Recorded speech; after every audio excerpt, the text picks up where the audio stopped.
Sky TV twahikaho mu kampu ya Rubirizi team bati bagamba honeite kandi bayoreko kubetebekanisiza ibanda kandi Evaristo Twino Mujuni yatushobora ku district izire nezana kwika ha finals. Ni match twatandikana ntunga maha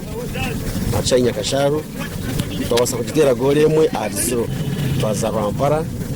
twagiterina arizo kandi twakostinga Mbarasite ngati yataninga then kongito tukagomba ko bakatwa points twakora ki twaza points 3 awe twatsa Mbarasite nduko twazana no Barracks Makenke twakora 0-0 bara yijomuka twagitera 4-1.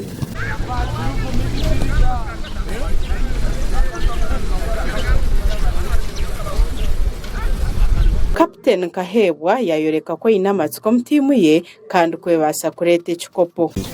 Twesungire kuzambarira akakeka nite twigureho igitournament eri kutandika for the third edition opening match keriyo witu so finals bazitiro muri kaceka it's fine tukuza kaceka kwenda yo win kugira ngo cyagarukane ikikopo Rubirizi. So ito nkarubirizi timu yitu tugiteka tekereje nko mu technical staff ba coach barije abasambe barije timu ine doctor bari qualified bari kureba ngo abasambe bitu nari kubana sasa bamuzanza bayagira ki Beita bahagizi bacwero gwanga ahari ibanda kandi basima Sky TV ahabo mu rumugwe kozire kugambere byemuzano kwikombyaro byona babagambire umukutandika abantu barebera amakuru aga sports aga Sky TV nkabaraganza nabagira ngo yitwe tuyizere kutera ekifune cyaramu nyo ninjira ngo abanyibanda bikirize be friendly match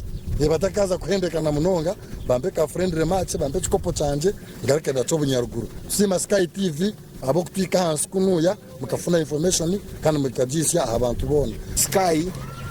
TV umurimo muri mukorana munongo ko promoting ebyemizano umuru Rubirizi when we can't take it for granted.